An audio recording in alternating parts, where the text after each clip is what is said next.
ভাড়া বাড়িতে থাকা মানে স্বাধীনতা বিক্রি করা।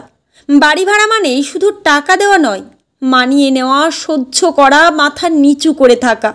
সংসার হোক বা একা থাকা, ভাড়া বাড়ির সমস্যাগুলো সবসময় একই রকমেরই। বাড়ির মালিকের ব্যবহার, বাড়িওয়ালার সাথে আমাদের মতো ভাড়াটিয়ার সম্পর্ক ঠিক যেন মালিক আর চাকরের। বাড়িওয়ালার হ্যাঁতে হ্যাঁ আর নাতে না মেলাতে মেলাতে আমরা ক্লান্ত। শুধু তাই নয়, তাদের নানা ফাই ফরমাস খাটতে হয় মুখ বুজে। অন্যথা হলে মুখের উপর দুটো বেশি কথা শোনাতে ছাড়ে না ওরা। বাপখানা এমন যেন বাড়ি ভাড়া দিয়ে মাথা কিনে নিয়েছে।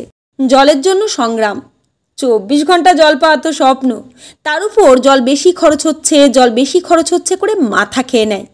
আরে বাবা, ইলেকট্রিক বিলে তো জলের দামটা ঠিকই ধরে নেন। আর গেস্ট আসলে তো কথাই নেই, বেসিনে মুখ ধোয়ার জলের জন্যও যুদ্ধ লেগে যায়। পরাধীনতা, ভাড়া বাড়িতে বাচ্চা মানুষ করা যে কি যন্ত্রণার সেইটা বলে বোঝানো যাবে না। বাচ্চা কাঁদলে দোষ, চেঁচিয়ে খেলা করলে দোষ, দেওয়ালে দাগ দিলে দোষ, বাড়ির গাছের একটা পাতা ধরলেও দোষ। আর যদি বাড়ির মালিকের ঘরেও সমবয়সী বাচ্চা থাকে তাহলে তো থাক বাবা, সে কথা মনে করলেও এখন মানসিক যন্ত্রণা শুরু হয়ে যাচ্ছে। গেটের তালার দুঃস্বপ্ন, মালিকের কাছেই গেটের তালা থাকবে। রাত 10টার পর বাইরে গেলে সমস্যা, বাড়ি ফিরতে দেরি হলে গেট খুলে দেবে না, মাঝরাতে দরকার হলেও ফোন করা যাবে না। স্বাধীনতা কি জিনিস আমরা জানিই না। ছাদে যাওয়া নিষেধ, ছাদে জামা কাপড় মেলা যাবে না, কারণ আমরা ছাদের ভাড়া দিই না। ছাদে গেলে মালিকের নজরদারি শুরু, যেন কোনো অপরাধ করেছি। এমনটাও হয়, আপনি জামা কাপড় মেলে এসেছেন আর বাড়িওয়ালা ছাদে তালা দিয়ে ঘুরতে বেরোলেন, আর ধরেন তখন বৃষ্টি নামলো। অবস্থাটা একবার শুধু ভাবুন।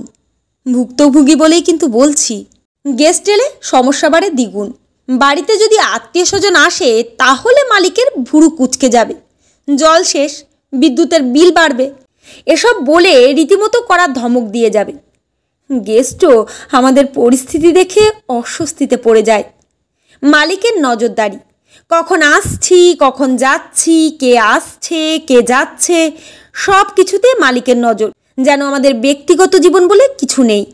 বন্ধু বান্ধব ডেকে পার্টি করা যাবে না, একটু আনন্দ করতে চাইলে সেটাও সমস্যা। ভাই, একটু তো বুঝবেন, আমাদের তো নিজের বাড়ি নেই। ভাড়া বাড়িতে থাকি বলে কি আমাদের জীবনে কোনো আনন্দ থাকবে না? বন্ধুদের নিয়ে পার্টি করা নিষেধ, গান বাজনা হলে তো কথাই নেই, মালিকের সাথে ঝগড়া বাঁধবেই। যেন ভাড়া বাড়িতে থাকা মানে সবসময় নিঃশব্দে জীবন কাটানো। ভাড়া বাড়িতে থাকা মানে স্বাধীনতা বিক্রি করা। যারা নিজস্ব বাড়িতে থাকে তারা এসব বোঝে না। শুধু একটা ছাদের নিচে থাকার জন্য আমাদের কত কিছু সহ্য করতে হয়।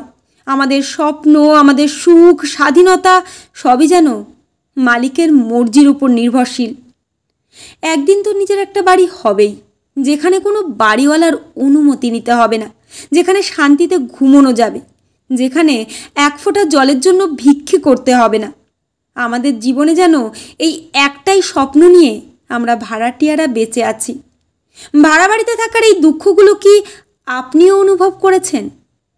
তাহলে শেয়ার করুন, হয়তো মনের কষ্টটা একটু কমবে।